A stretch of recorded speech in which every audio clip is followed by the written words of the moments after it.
Thank you so much for staying with us. Well, on February 6th, before the elections, the World Bank Country Office in Nigeria said, and I quote, "There's a clear risk that cash shortages cause hardship and frustration, which could escalate social tensions, especially in a febrile political environment ahead of elections on February 25, presidential and parliamentary, and March 11, gubernatorial. Now the elections are over. Where is the cash?" Well, that's part of the conversation we're having with the former deputy president of the Nigeria Labour Congress. He is also an industrial and labor relations expert, Amechi Asuguni. Thank you so much for joining us this morning. Good morning. Well, speak to us first of all about this planned protest of the NLC, or planned action by the NLC, which has now been suspended. Yes, I think the conception of that action was as a result of failures on the part of federal government, as it were, because, you know, as a nation and even as an institution, NLC represents a mass-based organization, and therefore any policy that tend to suffer the masses, hit on the workers, that actually make use of the economic route of government on a daily basis. And therefore, when a policy is not tend to favor Nigerians, workers are hit heavily.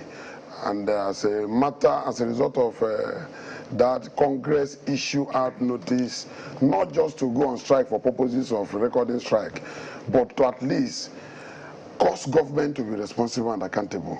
Because the question is, before now, this was a policy that we have invested billions of money, believing it will assist us in saving. Well, you know, Mr. But we're spending more now. Yeah, there are those who wonder if this is really as important as the NLC says it is. It's been on since like last year, this whole policy, and the effect of it was supposed to start biting hard earlier in the year. However, the NLC didn't do any. Of course, it's been biting as hard, you know, even before the election. In the build-up to the election, it only got, you know, a little worse. Now the elections are over, and it's still the way it is, possibly not, you know, abating as much as one would have expected, despite the ruling of the Supreme Court. So one wonders, why did it take the NLC this long to effect this? Is it because the NLC also has a political party? No, not really. But for the interest of the country, we should also know that strike action should be meant to be solving problem and not worsening the challenge. And therefore, when a situation was seen, initially when the CBN gave notice of 3 months or so, the orientation was not sufficient. Because you can't release such policy that expect compliance from the masses without education. The orientation was very weak, and therefore our charge then was enhance your orientation method to the extent that the rural areas will get to know and possibly begin to work modalities to accommodate them. Because if you focus on the politicians as the basis for a policy, it will fail. Because the masses, we are to hate them. So the reason you saw delay was not, we don't call it delay, it was a strategy then. Because pro-election strike, any strike that is to come before election, government, including INEC, will blame every failure on our strike. We were very sensitive. It was a sensitive period. So it was deliberate not to engage in any strike until the election, to allow for democracy, so that nobody, because I know Nigerians would have also kicked against it. And you could see, that was why you did not see any outburst of group of any persons. People were more interested in going into the election, despite the difficulties, whether it was intended to suffer the masses. They wanted the election safe land. And now election is over. Now NS is coming back to ask. Did that action benefit your party, the Labour Party? The action of not going on strike? The action of no cash. The action of no cash intention would have been a benefit, but rather because the followers and lovers of Labour Party also suffered the same pain, and therefore they were crying and voting. So you can't just say it was a good deal. the intention was to stop vote buying, but there could have but it failed. But there could have been strongly worded statements from the NLC, particularly at the peak of the cash crunch crisis, when a handful of Nigerians died. Pregnant women died in the north because they were unable to get cash, to make deposit payments for treatment and all of that. But amid that, very little came from NLC. What people see from Congress that actually make news is when they are on strike. NLC, vividly, they made their strength known to government. As a matter of fact, the warning did not just come from the then president, but there was an organ meeting. A resolution was passed to make a press conference against the policy itself. We are not talking about making cash available. We are talking about the policy may not work because of what we have seen as challenges, especially when you say the old note will no longer be valid after a particular time. It means that including our parents in the village will no longer trade, because there are local governments in Nigeria where you don't have banks. So our argument got to that point. But it seems at a point CBN tends to hearken to the cry of the people that it seems this may bring hardship. But all of a sudden they insisted. So while we are seeing a call of advantage since they are saying vote buying, we are also seeing a bigger challenge that will endanger the livelihood of people, which we are suffering till today. So it's not just, even when they are promising we have to inject cash, you don't just inject money to get to people. You inject money with measure so that you don't also create more problem in the economy, because inflation eventually may come in a way that it will still swallow the value. But so I think it's a challenge. Mr. Subsidy, some would say that even this decision to shelve the planned protest, because the NLC says it has observed little progress, in the provision of cash in banks. Some would say it's a weak approach because the issues remain, and you've mentioned one of them: lack of banking infrastructure in many rural areas. Add to that, the lack of digital services, required, the inefficiency rather of the digital services, which affects not just Nigerian workers, but the SMEs and every other Nigerian that has to use, their banking, digital banking services for transactions. So at the heart of that, shouldn't the NLC, make a strongly worded statement or action by continuing with this planned protest? I think Nigeria should appreciate Congress, because if you watch, the notice served to CBN, or to federal government rather, has created even the little positive answers you are seeing today. And the repeated effort made few days now by CBN to see how money will be in circulation, if we also obstruct it with strike, because we have to also consult our economic team. If strike is not the solution, then strike is not needed. At a point whereby measures of progress is being seen, Nigerians, even when you do street watch interview now, you will watch that majority may tell you that yesterday I was in the ATM, I got some money. If that is the essence of the strike, it's belated. So you also, as the leader of the people, should be proactive to the extent that, yes, that's why you see that the action was not suspended. They gave extra 2 weeks, within which federal government will have no other reason to say why money is not in circulation. Whatever economic method that is required to pump money into circulation, they should do so, believing that as a matter of urgency, Nigeria need help. So if you don't consider this, continuing difficulty to access cash, as conditions viable for a planned protest, what would be?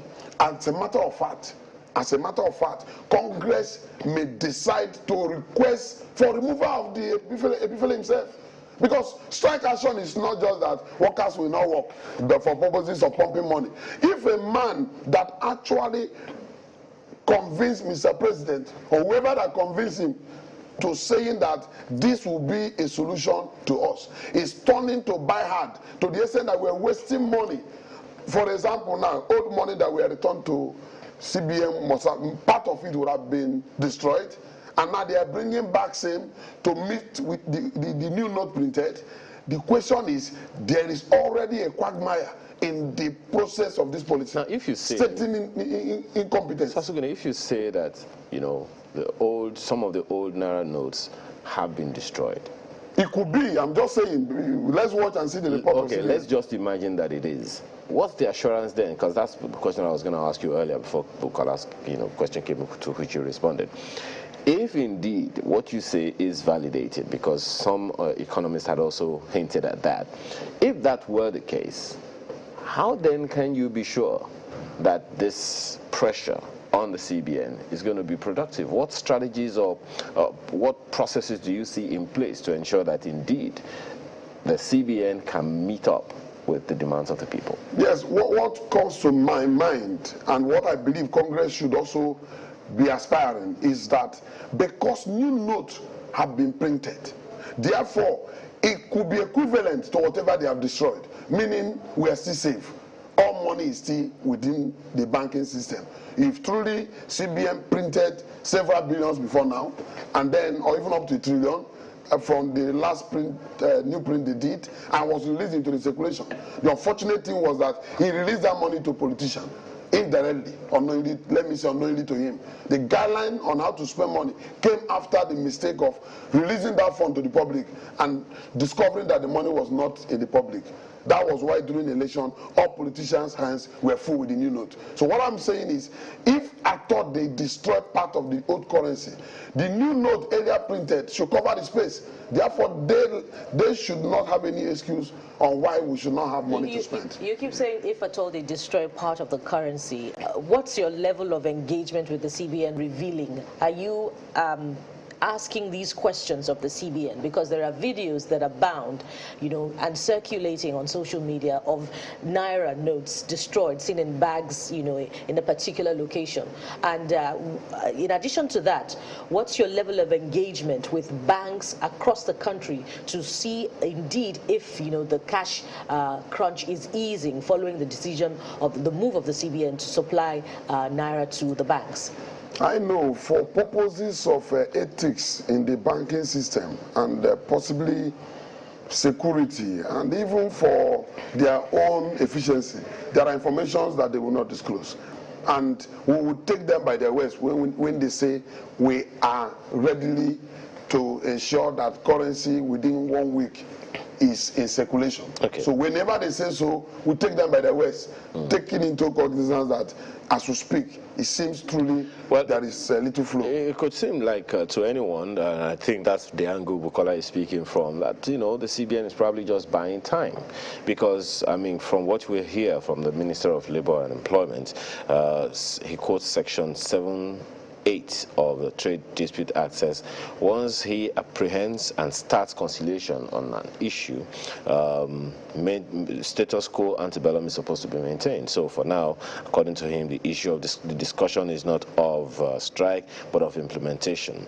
Now, this is what the minister has said. At the expiration of the 2 weeks, what happens? Because it would seem like you still have to go back to the same minister. At least that's what the minister says. You still have to go back to the minister.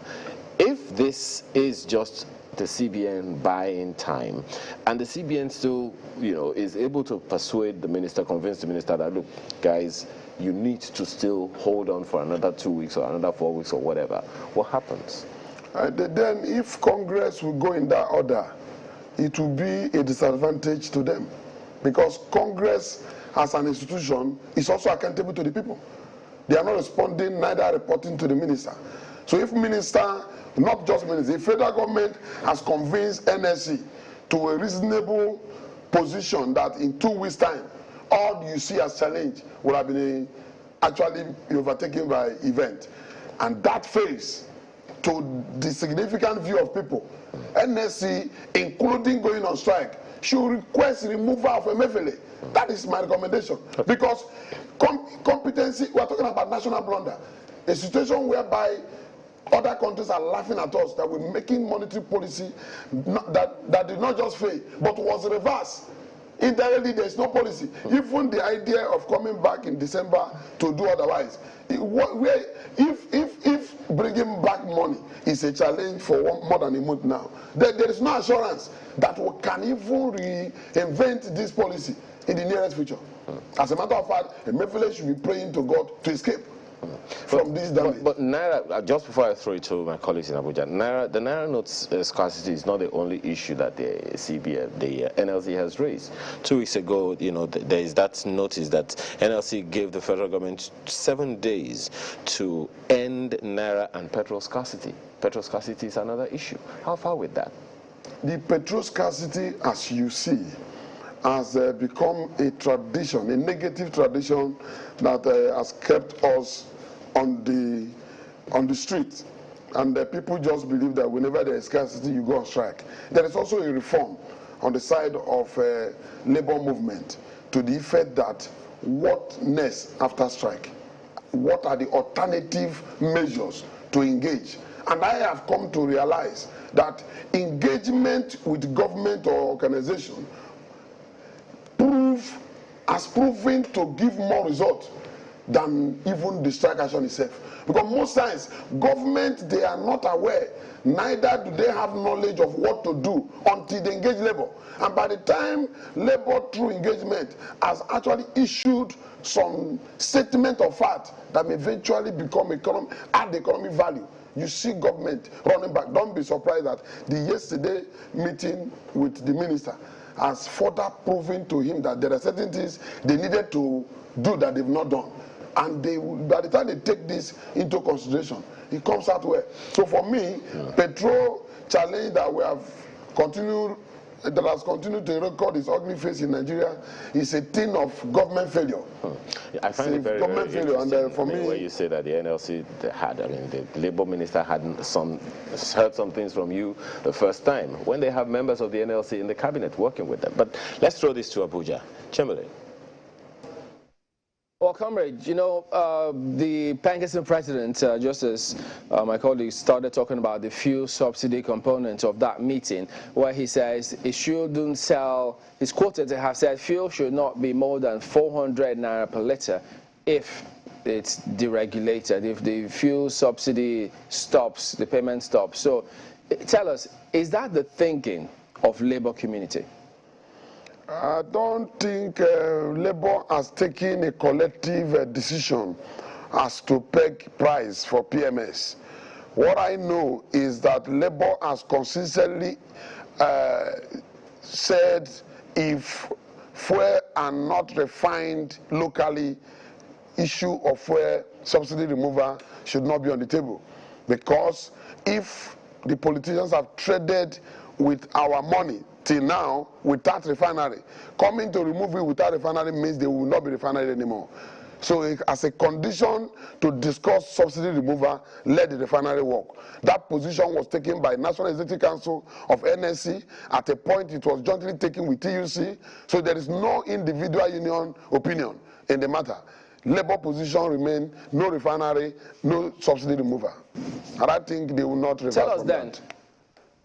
So now what does that mean in practical terms? Is Labour saying all the refineries have got to work, or if Dangote refinery and Port Harcourt refinery come on stream, will that be acceptable for Labour? Because at the moment, the June deadline still subsists. What does Labour think about that deadline?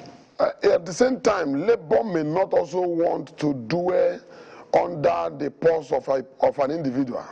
Dangote refinery may not be regulated deeply by government. A private managed organization decides its price. And don't forget, Dangote has said from the beginning that it's going to export its product. So the issue of getting sufficient supply is also a challenge. We can never limit the expectation of Nigerians to a particular refinery. That will even further define the failure of government. So what we are saying is refineries across Nigeria, we are strategically located to the effect that supply chain of this value will not be scarce in any region of the country. But whereby you have Dangote refinery in Lagos and you expect somebody from Calabar or somebody from Sokoto to depend on the refinery, eventually the price then may go to 1,000. So, because it's about profit, it's about cost of production. Let the refinery work, because don't forget, we have not heard that federal government, through NNPC or otherwise, has laid off or plan to say that the workers are no longer enforced because refineries are not working. We have been paying salary, maintenance are done annually, and no result. Let me just quickly merge all of this together. So Labour, as it stands now, says subsidy must remain until those conditions you mentioned are fulfilled. But don't forget that, you know, crude, the price of crude is globally regulated. And if you want, even if it's private or public refinery, there'll still be the transport costs, there'll still be the usual associated costs moving it. Bearing in mind again that it is heavily FX related, in quotes. It's the price of crude is globally regulated. So the truth is, as it stands now, subsidy is actually still going to the rich. The government has said it time and again. Most people who buy petrol in bulk are people who have lots of vehicles, SUVs, who are the rich. The poor don't really buy as much petrol. They just need to fuel, you know, their maybe vulcanizing machine and all of that. So really,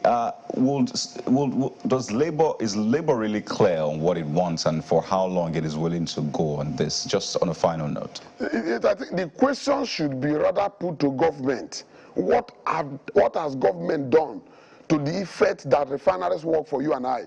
Because Labour is taking a position that naturally should be coming from the Minister of Petroleum. Because if we begin to give timeline for subsidy, it's even a shame. What I consider they are doing is official payment of the inability of government. They are paying for their failure. You know, it's like a compensation for Nigerians until they are able to do what is right in that sector. If refineries are not established in Nigeria, it will be a failure to government, it will be a failure to the people of Nigeria, including Congress, because what do you represent? If at the end of the day we are lacking refineries, the product is still being exported to be refined for us, and we buy our own product back to use, the shame is something that if you don't take a position, you will not exempt yourself from it. And the only way we can exempt ourselves is to make our request consistent. Let refinery work is a reasonable and a realizable agenda that Congress should never put on under the carpet. For me, it's doable, and federal government should sit up to ensure compliance. Refinery must work. Yeah, there's really a lot to talk about with you, you know, and several other things. But by the way, the comment made was by the Pengassan president was made during their UNEC meeting while not at the joint meeting with the TUC and NLC. We have to thank you very much this morning, Mr. Amechi Asogoni, former Deputy President, Nigeria Labour Congress. You're also an industrial and labor relations expert. Thank you so much. Thank you. All the best. God bless. Right after now, there is more. Please stay with us.